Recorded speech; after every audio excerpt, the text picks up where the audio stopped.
Right breaking చూస్తున్నాం. తెలుగు రాష్ట్రాల్లోని కోర్టులకు బాంబు బెదిరింపులు రావడం కలకలం రేపింది.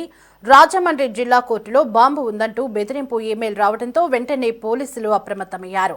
కోర్టు భవనాన్ని ఖాళీ చేయించి డాగ్ స్క్వాడ్స్ బృందాలతో తనిఖీలు చేపట్టారు.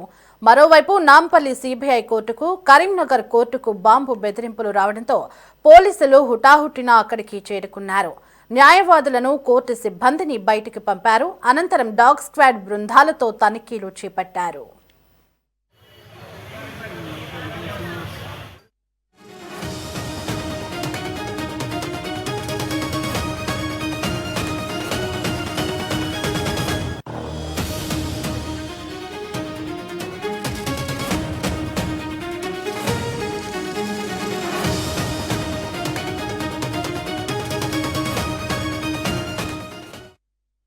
మొత్తం 12 చోట్ల ఆర్టీఎక్స్ పెట్టామని బాంబు బెదిరింపులు వచ్చినట్లు అధికారులు తెలిపారు. అయితే ఈ మెయిల్స్ పరిశీలించిన పోలీసులు వాటిని ఫేక్ మెయిల్స్ గా గుర్తించారు. ఈ మెయిల్స్ ఎక్కడి నుండి వచ్చాయనే విషయంపై ఆరా తీస్తున్నారు.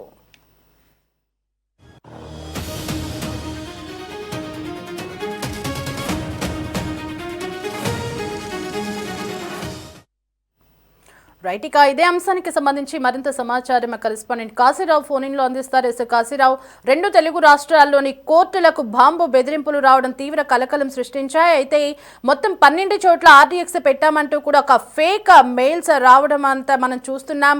అయితే ఈ మెయిల్ చేసింది ఎవరు, ఎక్కడి నుంచి చేశారేమైనా సమాచారం లభించిందా? దేవి, ప్రస్తుతం తెలుగు రాష్ట్రాల్లోని పలు కోర్టులకు బాంబు బెదిరింపులు రావడం తీవ్ర కలకలం రేపుతుందని చెప్పుకోవాలి.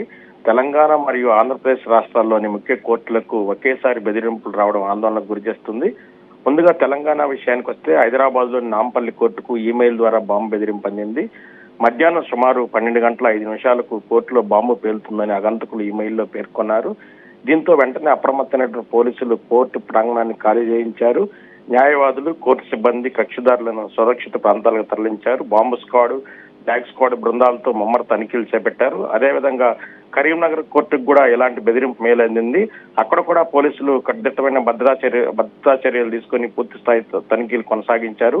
ఇక ఆంధ్రప్రదేశ్ విషయానికి వస్తే తూర్పుగోదావరి జిల్లా కేంద్రం రాజమహేంద్రవరం కోర్టుకు కూడా బాంబు బెదిరింపు ఫోన్ కాల్ వచ్చింది. సమాచారం అందుకున్నటువంటి పోలీసులు వెంటనే సంఘటనా స్థలానికి చేరుకొని కోర్టు ప్రాంగణాన్ని కూడా ఖాళీ చేయించారు.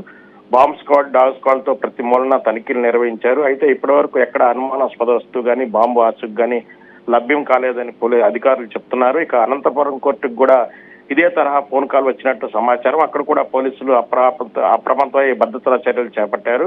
మరోవైపు తెలంగాణలోని ఇతర కోర్టులకు కూడా ఈమెయిల్ ద్వారా బెదిరింపులు వచ్చినట్లు తెలుస్తుంది. గతంలో కూడా ఇలాంటి ఫేక్ కాల్స్ వచ్చిన సందర్భాలు ఉన్నాయని అధికారులు చెప్తున్నారు. ప్రస్తుతం ఈ కాల్స్, ఈ మెయిల్స్ ఎక్కడి నుంచి వచ్చాయన్న దానిపై సైబర్ క్రైమ్ పోలీసులు దర్యాప్తు ప్రారంభించారు. ప్రాథమిక సమాచారం ప్రకారం ఇవి ఆకతాయిల పని అయి ఉండొచ్చని పోలీసులు అనుమానిస్తున్నారు. అయినప్పటికీ భద్రతా విషయంలో ఎలాంటి రాజీ లేకుండా అన్ని కోర్టుల్లో పూర్తి స్థాయి తనిఖీలు కొనసాగించారు. మొత్తంగా చెప్పాలంటే ఒకేసారి 10 కోర్టులకు బాంబు బెదిరింపులు రావడం న్యాయ వ్యవస్థలో కొంతసేపు ఉద్రిక్తత వాతావరణం సృష్టించింది. అయితే ఇప్పటి వరకు ఎక్కడ బాంబు ఆనవాళ్లు లభ్యం కాకపోవడంతో మనం అధికారులు ఉపశమించారు. ఇక తనిఖీలు కొనసాగుతున్నాయి.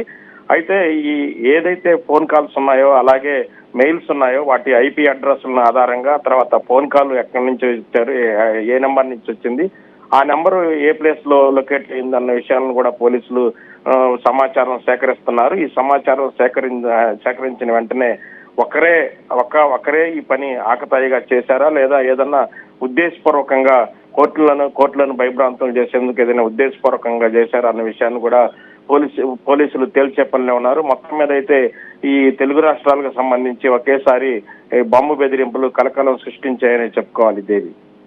Right Kasirao, thanks for the updates.